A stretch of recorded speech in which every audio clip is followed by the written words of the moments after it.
The Law and You, a look at laws in St. Vincent and the Grenadines which affect our daily lives. The Law and You, presented by lawyer panel P.R Campbell QC and brought to you on SVG-TV as a public service. Ladies and gentlemen, brothers and sisters, boys and girls, greetings. Welcome to another presentation in this public service nation-building series, The Law and You. This is program number 994, and it is coming to you on Monday, the 4th of January, 2021, the first program of The Law and You for the brand new year 2021. And fittingly, the topic of this program is Happy New Year. Preliminaries, as usual, I would like to send my condolences to all families which have suffered recent bereavements. And I do know that the good Lord will give you the strength to cope with whatever griefs you are bearing at this time. Happy New Year to one and all. Well, 2020, as I said last time, has been a most eventful year. In fact, you would recall the topic of last week's program was What a Year. And when I opened the newspapers on Thursday, I saw that there were so many references to the year having been a challenging one in editorials, in news articles, and in letters to the editor. A very trying year has gone by, but I hope I'm not tempting fate by saying that we don't know if 2021 would not be even more challenging than 2020. We just have to wait and see. But we cannot take it for granted that we are now out of the woods and it's plain sailing. No. This year could be even rougher than last year. Let us hope not, but let us keep in mind that that is a distinct possibility. Let me begin with a comment about the meeting of the House of Assembly last week, Monday. I looked at most of it. I missed the couple hours in the morning and in the afternoon, but I was able to see practically the whole of the evening, going right up until 10 past 8 when Parliament was adjourned. Several comments I have to make. Firstly, let me congratulate Madam Speaker, the Honorable Madam Speaker, on an excellent job. Ms. Ford has shown that she is equal to the task, and I was so pleased with her performance. I hope she will keep it up, and I know she will, because I happen to know that young lady fairly well as a legal colleague. Secondly, the behavior in the House was markedly better than that to which we have become accustomed in past years. Perhaps it's the presence of a female in the chair, and the predominantly male assembly was paying deference to the femininity of the chair. I don't know, but the members went out of their way to behave themselves. And I want to say that that was a refreshing trend. I hope they would keep it up. Thirdly, the television coverage was simply awful, abysmal, disappointing. I made inquiries afterwards and was told that it was due to a lack of specialized equipment on the part of API, and that they are planning to augment they're stuck, and I hope they will. And then I discovered that because of the positioning of the cameras, they were not able to make the presentations less boring than they were. I've never seen a more boring session of Parliament than I saw on the television. In the sense that, not that the contents of what the speaker said were boring, but the cameras focused on who was speaking, and that's it. And you had up to half an hour of one view, namely the person speaking. Proper professional camera work for an assembly like the House of Assembly in session entails the camera panning very frequently the whole assembly, so that the viewers would get to see who all were present in the House, the reaction of members to what was being said, taking pains to avoid the inevitable times when you might have a member dozing off. You don't want the camera focusing on somebody nodding off in the House or picking his nose, but good cameramen avoid that sort of thing. But for all the hours I looked at the proceedings as broadcast by the API, there were several members of Parliament I didn't see once and couldn't tell you if they were present in the House or not. My own parliamentary representative, the Honorable Curtis King, I didn't see his face once, so I didn't know if he was there representing me as he should have been.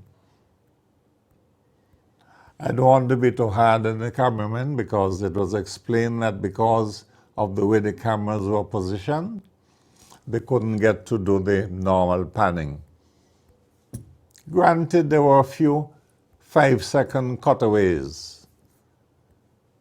but let us hope that we would never have another broadcast of such abysmal quality.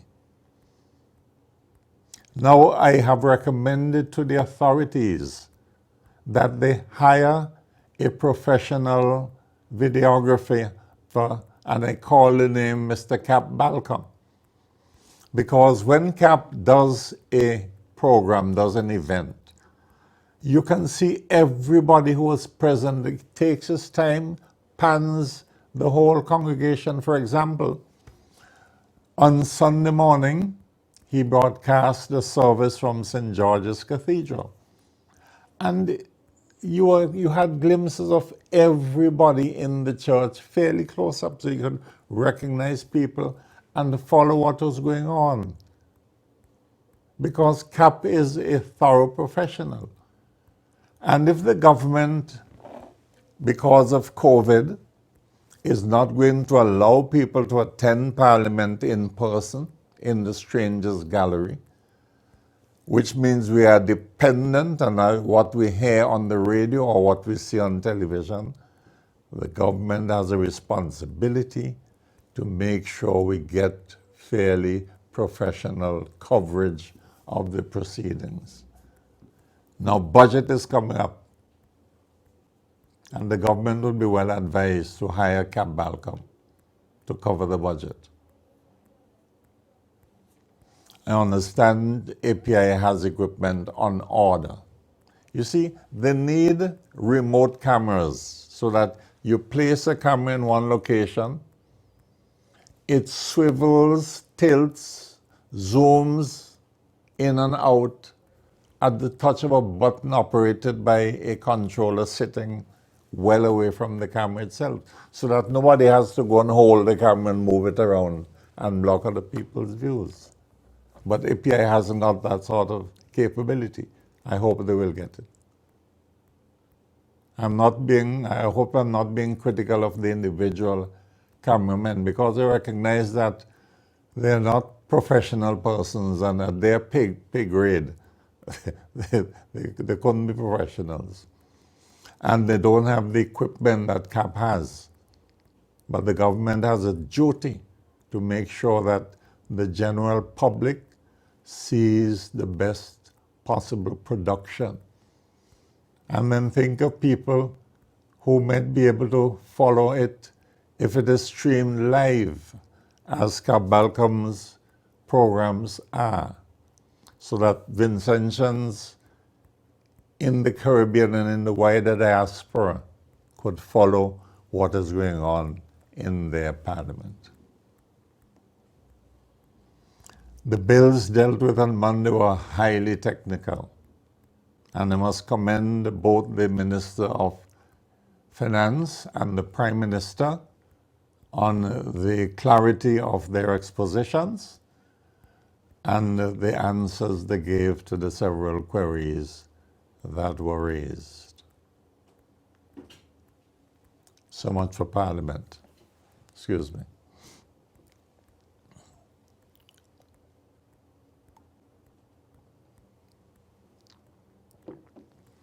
Now, an event was scheduled for this morning, Monday, 4th January. I do not know if it took place. I'm hoping that it did. But it was alluded to on a radio broadcast by the Prime Minister on WFM yesterday, when WFM dealt with issues at hand and concentrated on the affairs at the volcano. I was heartened to hear the Prime Minister say that the opposition had requested a briefing from NEMO and the other officials involved in the volcanic matters, and that he had given his permission for Ms. Forbes and presumably others to brief the opposition at 10 o'clock this morning. As I said, I don't know if that took place, but I'm hoping it did. But if it did, it would mark a signal improvement in not just the tone of transactions between government and opposition, but in overall governance, because in the laissez-faire scare which the nation has, the opposition is as much entitled to know precisely what is going on as the members of the cabinet. And therefore, I am hoping that that briefing took place, and it would be the beginning of meaningful collaboration between government and opposition as the nation faces this volcanic threat, even amidst the COVID. And every day we are getting more and more concerning news. I wouldn't use the word alarming so far, but it is not far from that, about yet another case of COVID of persons with no history of travel. Now, you're not surprised when you hear so-and-so arrived from a foreign country and was tested positive for the COVID. But when somebody is tested positive for COVID who has never traveled, then that is the definition of community spread. It means that somebody has been contaminated by a person who has arrived with the COVID. And that is of great concern, but thankful to the authorities for keeping us informed, letting us know what is going on. But I would urge you not to let down your guards. Do not think that St. Vincent and the Grenadines are blessed places and therefore we are immune from COVID, especially as we hear of a new strain of the virus affecting several countries. Let us continue to do what we have been told to do by the authorities: social distancing, wearing the mask over the face when you go into public places, sanitizing our hands, sanitizing our surroundings, and staying away from crowds. I have taken that advice very seriously since June last year. You don't find me in any gathering of any size. Even our traditional Christmas gatherings in our family, we have had to regulate this year and confine them basically to bubbles of individual households. COVID is not something to skylark with, particularly in my case, where not only am I over the age of 75, but I have several underlying medical conditions which render me highly vulnerable to serious attack if I were to be exposed to the COVID. Now, the volcano, and that is what I want to concentrate on for the rest of this program. When I made certain comments after the election and said that the Lord puts governments into power and removes them from power. And I said the fact that ULP went back in meant that the Lord wanted them to go back in, and that he had his reasons, and the Lord was not ready yet for the alternative. Oh, I got lambasted from NDP supporters. They said all manner of evil against Campbell. But Campbell was just repeating what basic Christian theology teaches us, that nothing happens in the governmental sphere that is not sanctioned by the Lord. Sometimes he punishes us for our derelictions. Sometimes he blesses us for our fidelity. So I said, the Lord is who put back the ULP, and oh Lord, all hell broke loose. Campbell was this, Campbell that. Shouldn't say things like that. Well, I don't know about you, but I, for one, I am glad that the Ralph Gonsalves administration is in office at this time of the volcanic threats.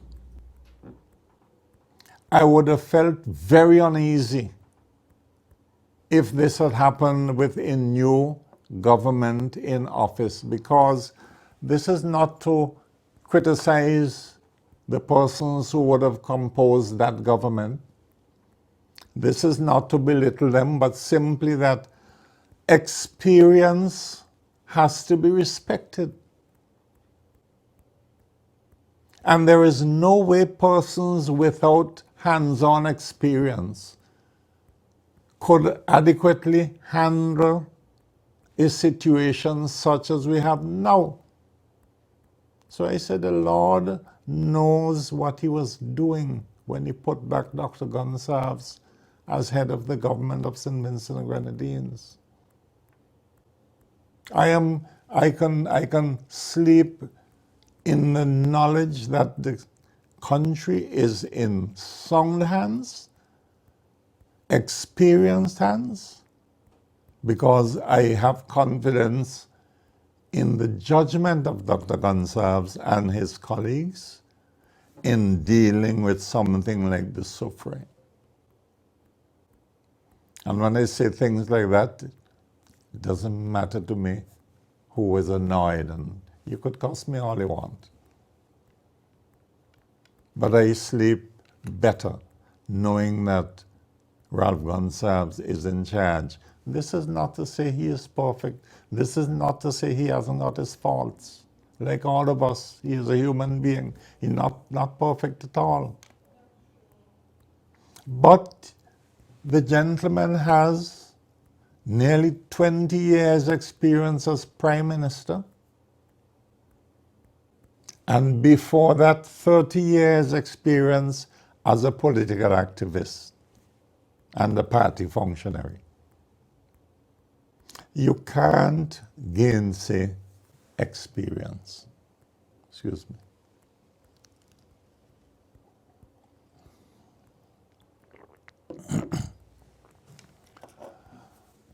And I pray for the success of the government and all the officials involved, the officials of NEMO, the scientists, the volcanologists who have come here to tell us about what is going on at La Soufrière. As of now, nobody can say whether or not there would be a violent eruption. But the authorities have started planning for the worst. And they're quite right to do so. They have to assume that there might come a time when thousands of people might have to be evacuated from the danger zones. Two figures have been given. Some say 16,000, some as much as 20,000. But a lot of Vincentians would have to be removed from the danger areas in the immediate vicinity of the La Soufrière volcano and taken to places of relative safety. I say relative safety because should we have a violent eruption and should that eruption be accompanied by earthquakes, places we regard now as safe may be susceptible to the ravages of an earthquake. You never know. Coastline villages may be susceptible to tsunamis. You never know. We simply have to prepare for the worst, as the Prime Minister said, and let us all cooperate with the government in those preparations. Now, I've been listening to several radio call-in programs, and one person called in on the radio yesterday asking whether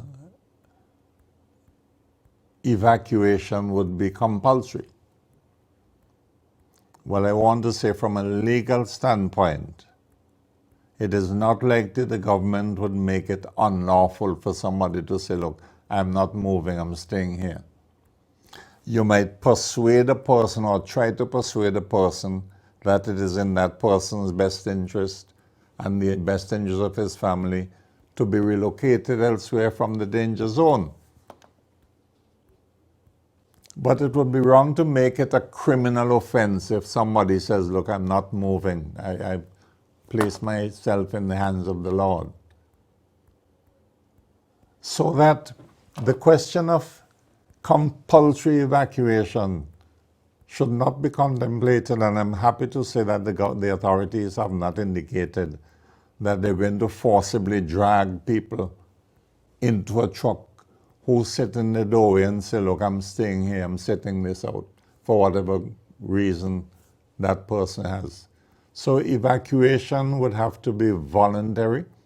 Some would go, and some would say, look, they're not moving. Can't force them.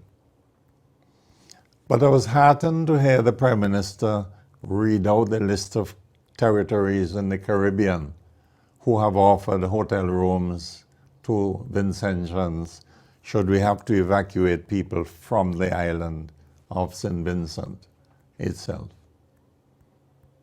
I'm heartened to see the level of cooperation, which is another benefit we have from having an experienced Prime Minister who is known by all his colleagues in the region. Everybody could pick up a phone and call Ralph, and they're on first name terms with the Prime Minister. And I'm happy to know that. So my plea to you, as in the last couple of minutes of this program, is that we must continue to pray to the Lord that He will spare us the worst. Continue to repent of our sins. But if the worst comes to the worst, let us do the best we can. Let us cooperate fullest with the authorities. And I'm not just saying so because I have mouth. My family and I have already offered our home to a family from Owe, should there be an official call for evacuation. And I have been organizing for 2 churches with which I'm connected, each church to take 2 families to live in the downstairs if they have to be evacuated.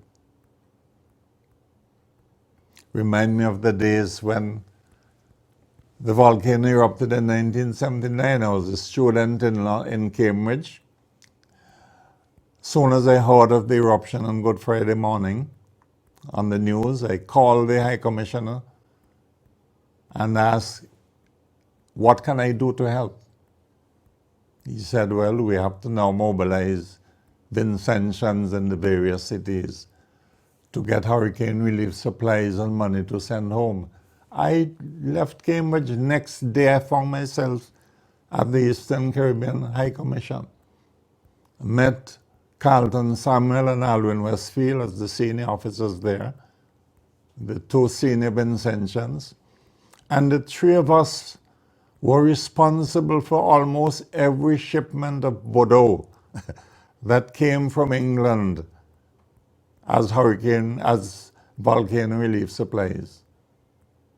We went up and down the length and breadth of England, having meetings with Vincentians, coordinating supplies, arranging to ship them home in the Geese boat from the port of Barry in South Wales. Myself, Carlton Samuel, and Carlton, if you're listening to me, please get in touch. I haven't seen you for the longest while. I don't know your whereabouts. And Alwyn Westfield from Kittels, Carlton Samuel from the Marico Valley. But on making inquiries, I understand he's relocated elsewhere now. We went train rides, night, day after day, having meetings, and the Vincentians responded magnificently until those at home said, okay, we have enough supplies. I took 6 weeks away from my PhD thesis. But I felt it was required of me as a patriot. And now that we face another threat, I will do whatever I can. Not only personally, but I will encourage others to do what they can to help their fellow man. That to me is Christianity in action.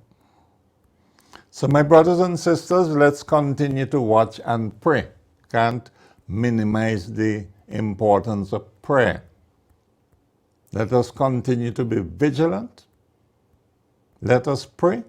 Let us stop spreading rumors. Let us follow what the authorities instruct us to do and put our faith in the hands of the good Lord. And with that, I wish you a pleasant week. Ladies and gentlemen, brothers and sisters, boys and girls, until next week, Monday Divi, may the good Lord continue to bless us all and to bless St. Vincent and the Grenadines.